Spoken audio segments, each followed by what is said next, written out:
G'day folks, we're out and about on the tracks doing what we love doing for the love of travel, and that's exploring.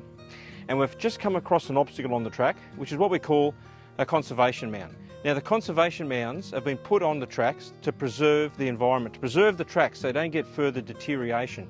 So it's really important we try and look after these obstacles that have been put in, or conservation mounds. Now, one of the limiting factors of our vans is the ground clearance. So what we're going to do to assist us is actually I've put down these traction aids. In our case, they're the Max Tracks.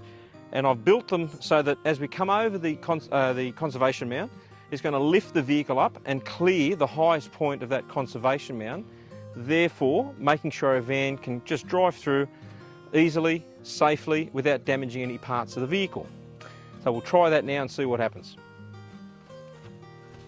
Ease onto the Max Track, nice and easy.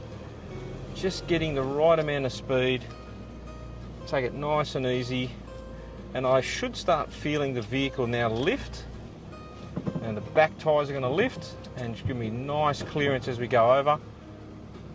And just misses it.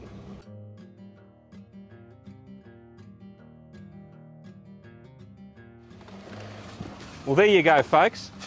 I'm safe, no damage to the vehicle. I can get on my way. All I've got to do is make sure I take those Max Tracks with me, put them back on my holder, and I'm off. Anyway, I hope that little tip helps you. And just remember, wherever you go, make sure you're safe, make sure your vehicle's safe, always look after the environment, and get out there for the love of travel.